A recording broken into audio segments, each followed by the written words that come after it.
ಮಹದಾಯಿ ಯೋಜನೆ ವಿಚಾರದಲ್ಲಿ ರಾಜ್ಯಕ್ಕೆ ಕೇಂದ್ರದಿಂದ ಶಾಕ್. ಸುಪ್ರೀಂ ಕೋರ್ಟ್ನಲ್ಲಿ ಇತ್ಯರ್ಥ ಆಗೋವರೆಗೆ ಮಧ್ಯಪ್ರವೇಶಿಸಲ್ಲ. ಕರ್ನಾಟಕ ನೀರಾವರಿ ನಿಗಮಕ್ಕೆ ಪತ್ರವನ್ನು ಬರೆದಿರುವುದು ಕೇಂದ್ರ. ಈ ಮುಖಾಂತರವಾಗಿ ಸ್ಪಷ್ಟನೆ ಕೊಡ್ತಾ ಇದೆ. ಮಹದಾಯಿ ಯೋಜನೆ ಅನುಮತಿಗೆ ಕಾಯ್ತಾ ಇದ್ದು ರಾಜ್ಯದವರು ಈಗ ಹಿನ್ನಡೆ ಆಗಿದೆ. ಯೋಜನೆಗೆ 71 ಎಕರೆ ಅರಣ್ಯ ಬಳಕೆಗೆ ಅನುಮತಿಯನ್ನು ಕೋರಿತು ರಾಜ್ಯ. ಅನುಮತಿ ಕೋರಿ ಪ್ರಸ್ತಾವನೆಯನ್ನು ಸಲ್ಲಿಸಿದ್ದ ಕರ್ನಾಟಕ ನೀರಾವರಿ ನಿಗಮ. ಆದರೆ ಈ ಯೋಜನೆಗೆ ಅನುಮತಿಯನ್ನು ನಿರಾಕರಿಸಿರುವಂಥದ್ದು ಕೇಂದ್ರ ಸರ್ಕಾರ. ಮಹದಾಯಿ ಯೋಜನೆಗೆ ಕೇಂದ್ರ ಸರ್ಕಾರದಿಂದ ಅಡ್ಡಗಾಲು ಹಿನ್ನೆಲೆಯಲ್ಲಿ ಕೇಂದ್ರ ಸರ್ಕಾರಕ್ಕೆ ರೈತರಿಂದ 1 ವಾರದ ಡೆಡ್ಲೈನ್.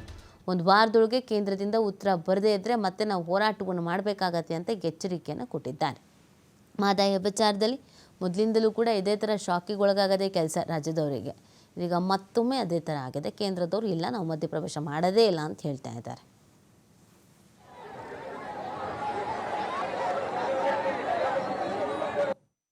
ಮಹದಾಯಿ ಮತ್ತು ಕಳಸಾ ಬಂಡೂರಿ ಯೋಜನೆ ಉತ್ತರ ಕರ್ನಾಟಕ ಭಾಗದ ಜನರ ಜೀವನಾಡಿ. ಇದೇ ಒಂದು ಕುಡಿಯೋ ನೀರಿಗಾಗಿ ದೇಶದಲ್ಲಿಯೇ ಸುದೀರ್ಘ ಹೋರಾಟ 75ಗಳು ಬಂದಾಗಿವೆ. ಇಲ್ಲಿನ ರೈತರು ಹೋರಾಟ ಮಾಡಿದ ಫಲವಾಗಿ ಸಿಕ್ಕಿದ್ದು ಲಾಟಿನೇಟು, ಬೂಟಿನೇಟು, ಸೆರೆವಾಸ. ಆದರೆ ಇಲ್ಲಿವರೆಗೂ ಕಾಲುವೆಗೆ ಹನಿ ನೀರು ಬಂದಿಲ್ಲ. ಇದರ ನಡುವೆ ಇಲ್ಲಿ ಅಂತಂದರೆ ಮತ್ತೆ ಕೇಂದ್ರ ಸರ್ಕಾರ ಕರ್ನಾಟಕಕ್ಕೆ ಘೋರ ಅನ್ಯಾಯ ಮಾಡಿದೆ. ಇಲ್ಲಿ ರಾಜ್ಯ ಸರ್ಕಾರ ಕಳಿಸಿದಂತಹ ಪ್ರಸ್ತಾವನೆಯನ್ನು ರಿಜೆಕ್ಟ್ ಮಾಡಿ ರಾಜ್ಯ ಸರ್ಕಾರಕ್ಕೆ ವಾಪಸ್ ಕಳಿಸಿದೆ. ನೋಡಿ, ವನ್ಯಜೀವಿ ಮಂಡಳಿಯಲ್ಲಿ ನಮ್ಮದು ಕಳೆದ 3-4 ವರ್ಷದಿಂದ ಪೆಂಡಿಂಗ್ ಇತ್ತು. ಅದೇನು ದೊಡ್ಡ ವಿಷಯ ಆಗಿಂತದೇನಿಲ್ಲ. ಯಾಕೆಂದರೆ ಹೈ ಟೆನ್ಷನ್ ವೈರ್ನ 400 KV-ಯನ್ನು ಗೋವಾದಿಂದ ತಮಿಳ್ನಾಡುವರೆಗೆ ಉತ್ತರಾಖಂಡ್ವರೆಗೆ ತೊಗೊಂಡು ಹೋಗ್ತಾಯಿದ್ದಾರೆ. ಸಾಕಷ್ಟು 10 ರಾಜ್ಯಗಳಲ್ಲಿ ಒಂದು ವನ್ಯಜೀವಿಗಳ ಸಂರಕ್ಷಣಾ ಇದ್ದರೂ ಕೂಡ ಅಲ್ಲಿಂದ ತೊಗೊಂಡು ಹೋಗ್ತಾರೆ. ಇಲ್ಲಿ ಮಹದಾಯಿ ವಿಚಾರದಲ್ಲಿ ಕೇವಲ 1-2 ಕಿಲೋಮೀಟ್ರ್ ಮಾತ್ರ ಅರಣ್ಯ ಇದೆ, ಮಿಕ್ಕಿದ್ದೆಲ್ಲ ನಮ್ಮ ರೈತರ ಭೂಮಿ ಇದೆ. ಈ ಮಧ್ಯದಲ್ಲಿ ತೊಗೊಂಡೋಗೋಕ್ಕೆ ಯಾವುದೇ ಅಭ್ಯಂತರ ಇಲ್ಲ. ಆದರೆ ರಾಜಕಾರಣ ಮಾಡಬೇಕನ್ನೋ ವಿಚಾರದಲ್ಲಿ ಬಂಡಾಯ ದಿನವೇ 46ನೇ ವರ್ಷದ ಬಂಡಾಯ ದಿನ ನಾವೇನು ವಿಜಯೋತ್ಸವನ ಆಚರಣೆ ಮಾಡ್ತಾ ಇದ್ದೇವೆ, ಅದೇ ದಿನ ಭೂಪೇಂದ್ರ ಯಾದವ್ ಕೇಂದ್ರ ಮಂತ್ರಿ ನಮ್ಮ ಅಪ್ಲಿಕೇಶನ್ನ ತಿರಸ್ಕಾರ ಮಾಡಿ ಅಂತ ರಾಜ್ಯ ಸರ್ಕಾರಕ್ಕೆ ಪತ್ರವನ್ನು ಹಾಕ್ತಾರೆ. ಮತ್ತೊಂದು ಬಂಡಾಯ ಮಾಡಬೇಕನ್ನುವಂಥ ನಿಟ್ಟಿನಲ್ಲಿ ನಮಗೆ ಇವತ್ತು ಕೇಂದ್ರ ಸರ್ಕಾರ ಅವರೇ ಎಚ್ಚರಿಕೆಯನ್ನು ಕೊಡ್ತಾ ಇದ್ದಾರೆ. ನಾವು 1 ವಾರ ನೀರಿನ ಗಡುವನ್ನು ಕೊಡ್ತೇವೆ.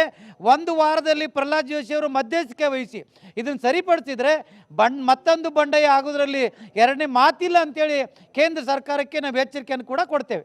ಸರ್, ಹೋರಾಟ ಯಾವ ರೀತಿ ಇರುತ್ತೆ ಮತ್ತು ಕೇಂದ್ರ ಸರ್ಕಾರ ಏನು ಮಾಡಿದೆ ರಾಜ್ಯ ಸರ್ಕಾರಕ್ಕೆ? ಕೇಂದ್ರ ಸರ್ಕಾರ ಮತ್ತು ಗೋವಾ ಸರ್ಕಾರ ಪದೇ ಕರ್ನಾಟಕದ ನೀರಿನ ವಿಷಯದಲ್ಲಿ ಸಂಪೂರ್ಣವಾಗಿ ನಮ್ಮ ವಿರುದ್ಧ ಮಾಡ್ಕೊತ ಬರ್ತದೆ.